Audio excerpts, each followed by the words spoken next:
ಮಧ್ಯಪ್ರಾಚ್ಯದಲ್ಲಿ ಉದ್ವಿಗ್ನತೆ ತೀವ್ರಗೊಂಡಿದ್ದು Iran ವಿರುದ್ಧ Israel ದಾಳಿ ನಡೆಸಿದೆ. ಈ ಕಾರ್ಯಾಚರಣೆಯಲ್ಲಿ ಅಮೆರಿಕವೂ ಭಾಗಿಯಾಗಿದೆ ಎಂದು ಅಮೆರಿಕದ ಅಧಿಕಾರಿಯೊಬ್ಬರು ಅಲ್ ಜಜೀರಾಗೆ ತಿಳಿಸಿದ್ದಾರೆ.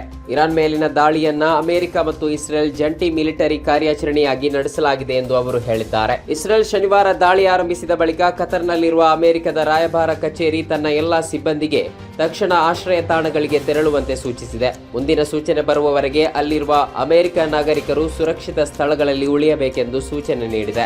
ಎಐ ಶೃಂಗಸಭೆಯ ಎಕ್ಸ್ಪೋ ನಡೆಯುತ್ತಿದ್ದ ಸಭಾಂಗಣದಲ್ಲಿ ಪ್ರತಿಭಟನೆ ನಡೆಸಿದ ಪ್ರಕರಣಕ್ಕೆ ಸಂಬಂಧಪಟ್ಟಂತೆ ಯುವ ಕಾಂಗ್ರೆಸ್ ಘಟಕದ ಅಧ್ಯಕ್ಷ ಉದಯ್ ಭಾನು ಚಿಬ್ ಅವರಿಗೆ ದಿಲ್ಲಿ ನ್ಯಾಯಾಲಯ ಜಾಮೀನು ನೀಡಿದೆ. ಕಸ್ಟಡಿ ಅವಧಿಯನ್ನ ಮತ್ತೆ 7 ದಿನ ವಿಸ್ತರಿಸುವಂತೆ ಕೋರಿ ದಿಲ್ಲಿ ಪೊಲೀಸರು ಸಲ್ಲಿಸಿದ್ದ ಅರ್ಜಿಯ ವಿಚಾರಣೆ ನಡೆಸಿದ ನ್ಯಾಯಾಧೀಶೆ ವಂಶಿಕಾ ಮೆಹ್ತಾ ಅರ್ಜಿಯನ್ನ ವಜಾಗೊಳಿಸಿ ಜಾಮೀನು ಮಂಜೂರು ಮಾಡಿದ್ದಾರೆ. ಇರಾನ್ ಮೇಲೆ ಅಮೆರಿಕ ಇಸ್ರೇಲ್ ಜಂಟಿ ದಾಳಿ ಬೆನ್ನಲ್ಲೇ ಪ್ರತಿಕ್ರಿಯಿಸಿರುವ ಅಮೆರಿಕ ಅಧ್ಯಕ್ಷ ಡೊನಾಲ್ಡ್ ಟ್ರಂಪ್ ದಾಳಿಯು ಅಮೆರಿಕದ ಜನರನ್ನ ರಕ್ಷಿಸುವ ಗುರಿಯನ್ನ ಹೊಂದಿದೆ ಎಂದು ಹೇಳಿದ್ದಾರೆ.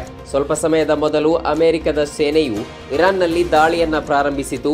ಇರಾನ್ ಸರ್ಕಾರದ ಬೆದರಿಕೆಗಳನ್ನು ನಿರ್ಮೂಲನೆಗೊಳಿಸಿ ಅಮೆರಿಕದ ಜನರನ್ನ ರಕ್ಷಿಸೋದು ನಮ್ಮ ಉದ್ದೇಶವಾಗಿದೆ ಎಂದು ಟ್ರಂಪ್ ಹೇಳಿದ್ದಾರೆ.